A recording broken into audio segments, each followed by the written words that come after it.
All right, we're live here. US 30. Beautiful Monday morning. We have this push down into this discount. It's about to. Let me go to the 1 hour and the expansion from last week. So last week's low, last week's high, expansion up 50% premium discount of the macro range on the daily. And you can see we're seeking it here once again.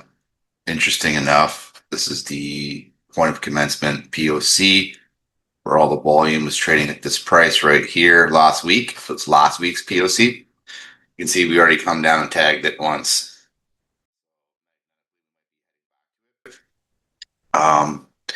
The London lows are down here. They're not the kill zone. However, they are pretty decent lows. So we'd maybe be looking to catch a buy off that, depending on if our bias can hold up over here. 15-minute, we'll go to quickly. Unfortunately here, as per my filter, we've slid down below the 200 on the 15-minute. And we've slid down below the 200s right here on 30-minute, making us go into more of a bearish, downtrend. We have a daily order block that we're sitting in. This whole gray area is one big daily OB. And then we have this 1 hour in here and a 4 hour down here. So it'll be interesting to see if it wants to come back to the order block down here, which I should probably mark in. Now it's really down there, but we'll mark it in as such. Back to the 1 hour here. Not too messy here with all our boxes. Our charts are getting very messy here. I'll try and clean them up as much as I can. I mean, we know we're in a daily order block. I don't like when things teeter on the edge either of everything. Like we're kind of in a downtrend because we're below our filter, but it's just a filter. And you can see like we've come up, and to get to 50%, we have to slide below lagging indicators. That's why indicators are not be all end all the universe. They're just a tool, right? To kind of tell you where price is at. This is just heavy momentum, basically. The micro trends have flipped down, but it's just to come back into this area of the discount, right? It's not because they're trending down hard. We've just slid below them. That's why I use 2 out of 3, right? So, I mean, if we really get down below this one, we're going to have to call it. I mean, we already have to call it the trends down in this circumstance, but it won't really matter too much because if we can get a sweep down here,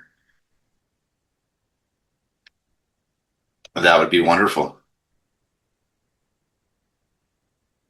So let's go see what it's doing on the 1 minute now. See some action. Here is our macro. Let's see, we're just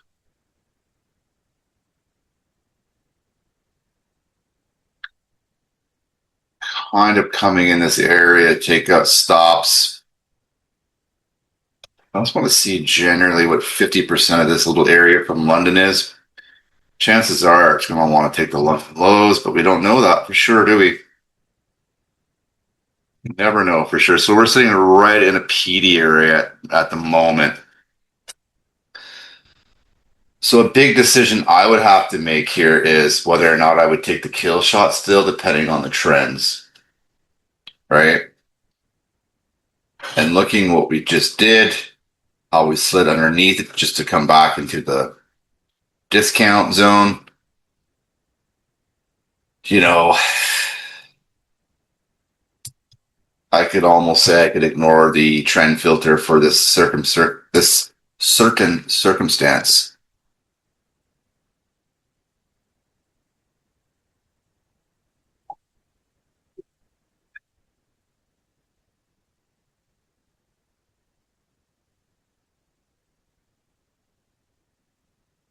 Probably have to redo my bias here right at 7 o'clock.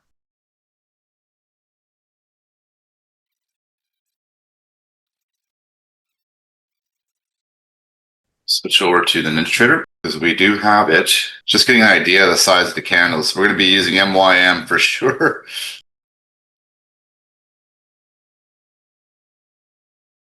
Now, this is discretionary when you break your filter rule. It's because it's a filter, not a hard no or yes. So it's kind of discretionary.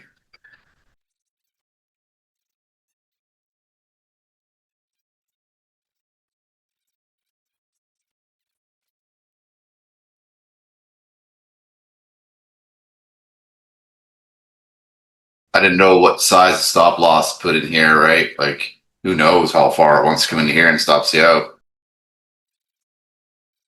We can't seem to displace. We just need displacement. You can see we're being rejected off the main breaker here. Albeit a weak breaker, but because it's a weak order block.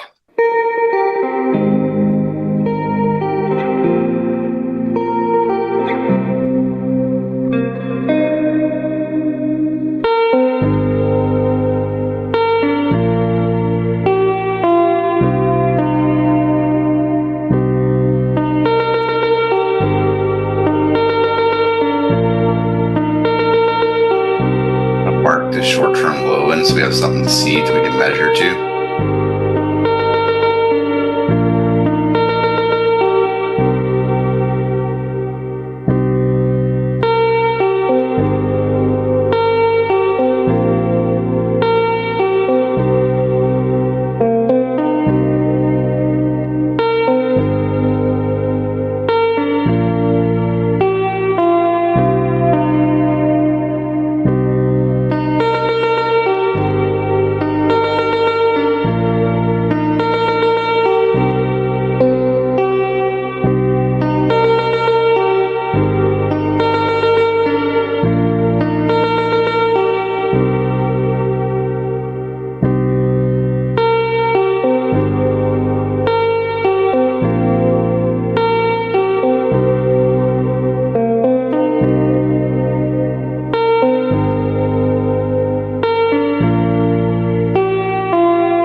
Not the range it is, Lottie.